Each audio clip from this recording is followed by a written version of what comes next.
Right then, how are we all doing? So, Mavic 3 Classic. Has it got a C rating? Is it C rated? What's going on? Is it the Holy Grail? Is it not?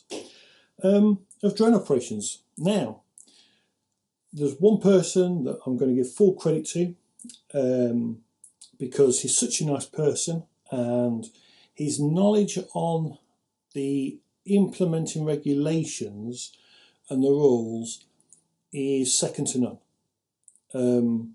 He's that bright shining star on all the groups. This guy knows more than me about the regs by a country mile. So I know this much. He knows all of it, just about inside out. And what he doesn't know probably isn't worth knowing. You know, he is a very big thesaurus on the rules. So, Mr. Graham Degg, I've nicked your Facebook picture, mate. Put it there, look, so everyone knows who you are. So on Facebook, Graham knows his stuff. He writes OSCs for people.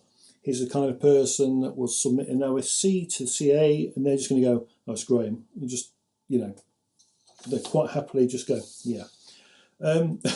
The guy in his knowledge on these rules is interesting. So onwards. So thank you, Graham, for what information he has provided to me to help this. So it's complicated. Now, the Mavic 3 Classic. So it's new DJI. It does have the UK marking for a Class 1 drone. So it flies in the A1 subcategory and C1 marked. It is clearly that. We're talking about the Mavic 3 Classic.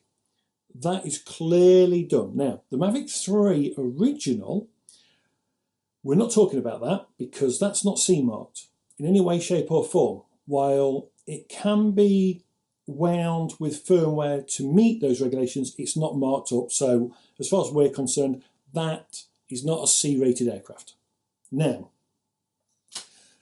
we're talking about the Mavic 3 Classic. So, it's complicated.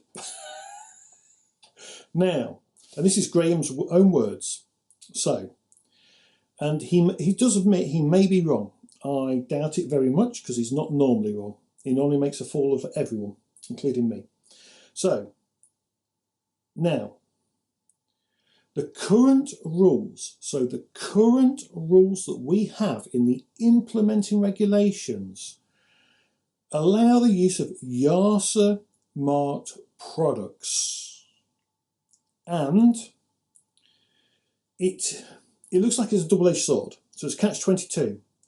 So as it doesn't allow the use of drones marked through the UK system. So our implementing regulations that the DFT brought across and brought to the CAA and the implementing regs were all merged. So the EASA rules and everything, it's all merged into our laws. However, it's a double-edged sword. So the implementing regulations allow a EASA marked products. So Article 4 of the implementing regulation requires the use of drones belonging to one of the classes set out in the Delegated Regulation EU 2019-945. This is the EASA regulation, which makes no mention.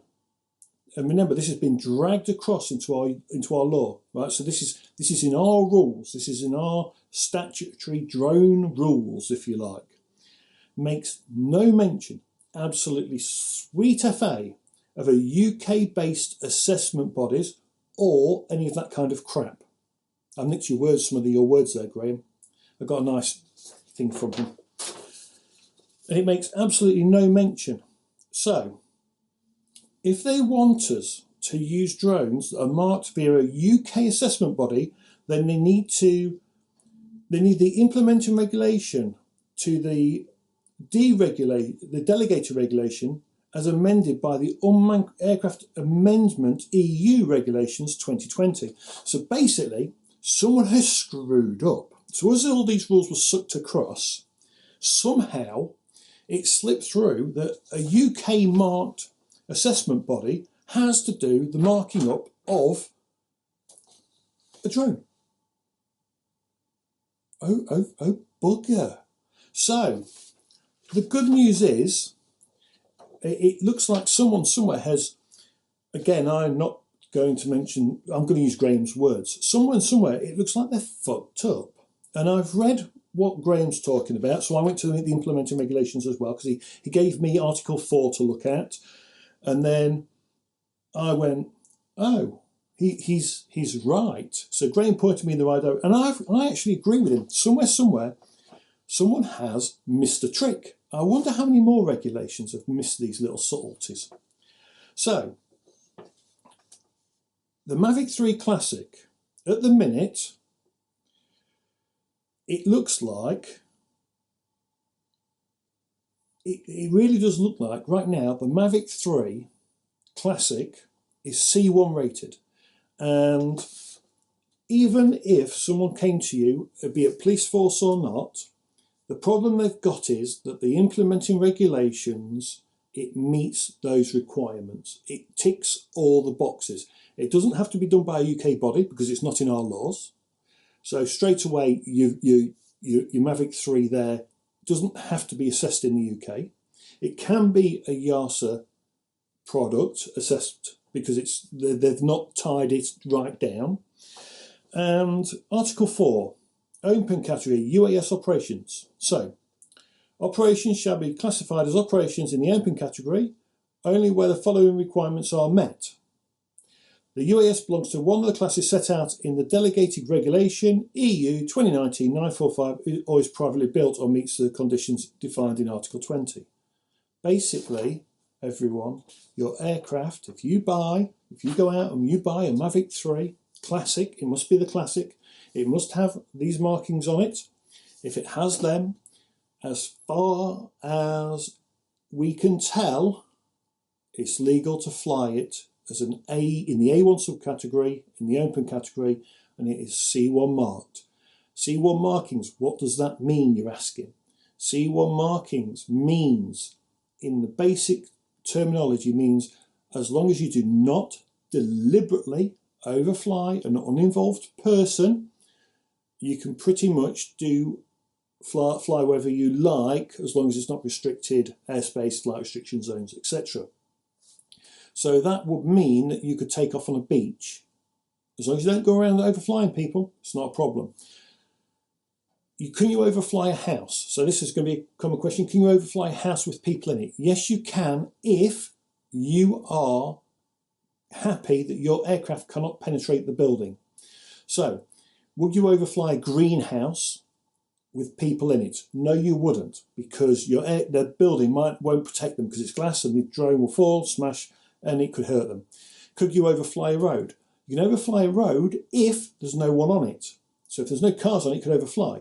However, if you was to overfly, could you be quite happily assured that the drone won't fall through the window screen if it was to fall out of the sky? No, you couldn't.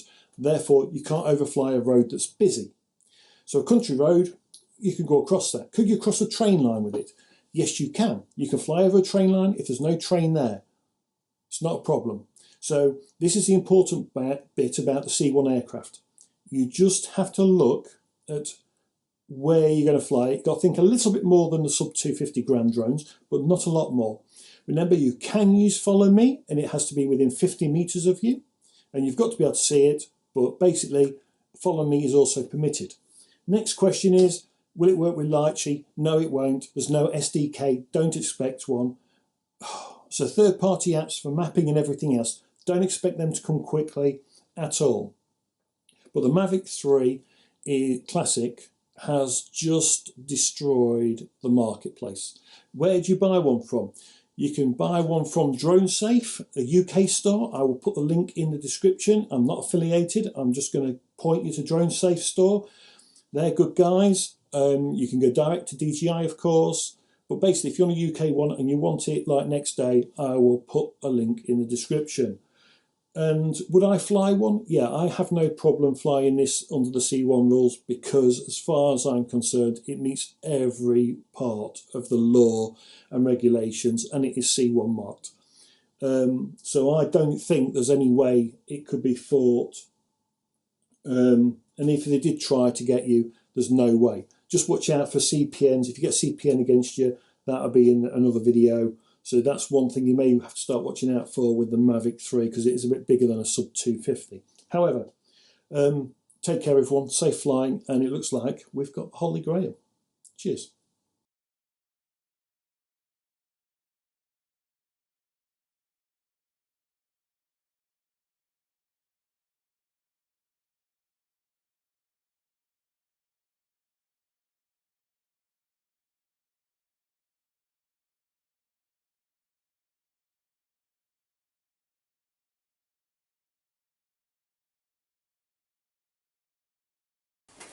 Thanks for watching. Like and subscribe.